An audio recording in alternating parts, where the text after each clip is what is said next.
முதல்ல nutrition deficiency தான். பொதுவாகவே நரம்புகள் வலிமை இல்லாமல் இருக்குது, வீக்காக இருக்குன்னா நம்ம என்ன நினச்சிப்போம், பெரிய பெரிய நோய் நினச்சிப்போம். ஆனால் பொதுவாகவே நம்ம உடலில் நியூட்ரிஷன் குறைவாக இருக்குன்னு வச்சுக்கோங்களேன், நரம்பு தளர்ச்சி ஏற்படுது. முக்கியமாக பார்த்தோம்னா விட்டமின் B12. ஸோ இந்த விட்டமின் B12 நரம்புகளுக்கு ரொம்ப ரொம்ப முக்கியம். அதே மாதிரி தான் புரோட்டீன், கால்சியம், ஜிங்க், மெக்னீஷியம், இந்த சத்துக்கள் எல்லாமே உங்களுடைய நரம்புகள் பலமாக இருப்பதற்கு ரொம்ப முக்கியம்னு சொல்லலாம்.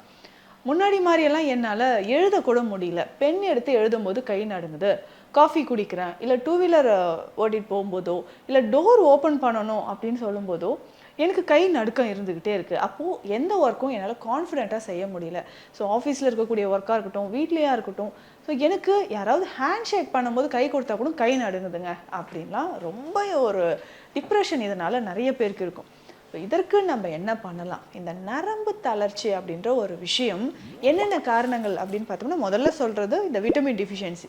அடுத்து முக்கியமான ஒரு காரணம் அப்படின்னு சொல்கிறது சுகர். ஸோ டயபெட்டிஸ் அப்படின்னு சொல்கிற ஒரு விஷயம். ஸோ டயபெட்டிக் நியூரோபதி அப்படின்னு சொல்கிறோம் இல்லைங்களா? இது என்ன பண்ணுன்னா, உடலில் இருக்கக்கூடிய அந்த நீளமான நரம்புகளை அதிகமாக பாதிக்குது, நர்வ் எண்டிங்ஸ் அப்படின்னு நம்ம சொல்கிறோம்.